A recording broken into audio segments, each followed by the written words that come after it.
Hello, I'm Richard Bliss, and I describe myself as being an artist tailor.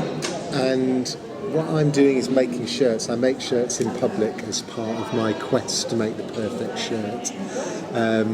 And I'm trying to make 100 shirts out of 1,000 conversations that I have. And each of the shirts tells a story, which is my connection to the Write Festival. So obviously the festival is all about writing, but also an awful lot about story making. And my shirts are all stories in themselves. So although you can wear them, they are in fact capturing stories of people that I've met as I've been out and about doing my quest. Sometimes that's group work, and sometimes that's just doing a public making like this one. How many shirts have you made so far?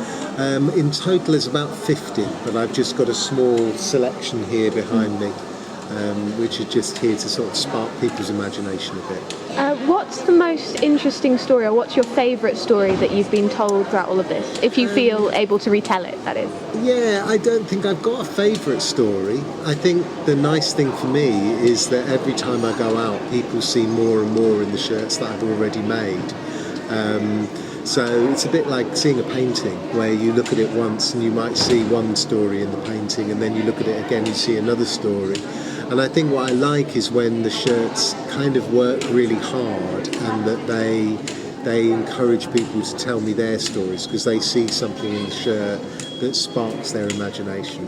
I've been to the Word many times before. I've got an exhibition on here at the moment called Shirt Tales, which is 5 shirts, each of which is inspired by a different author. I think as a building, what is really exciting about it is that it attracts so many different people. So for somebody like me who's interested in gathering stories, it's a brilliant opportunity to meet all sorts of people from all different parts of the surrounding area, so the immediate South Shields population. But because there are so many other things going on here, like for example there was a whole group making their proggy mats this morning, and they come from all over the place. So I've had an opportunity to talk to people from North Shields, from Newcastle, South Shields, Gateshead, all over the region.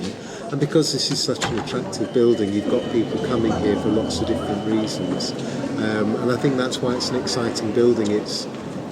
It's not just one thing. You might see it as being a library, or you might see it as being a cafe, or you might see it as being an exhibition space, or you might see it as just a place for you to come and rest and gather, or play on the video machines, or whatever it is. But it's a building that is very focused on meeting the needs of lots of different sorts of people. And it's architecturally a very beautiful building with a lot of light in it. So anybody who makes visual work like mine, it's great to be in a space that's just flooded with light all the time.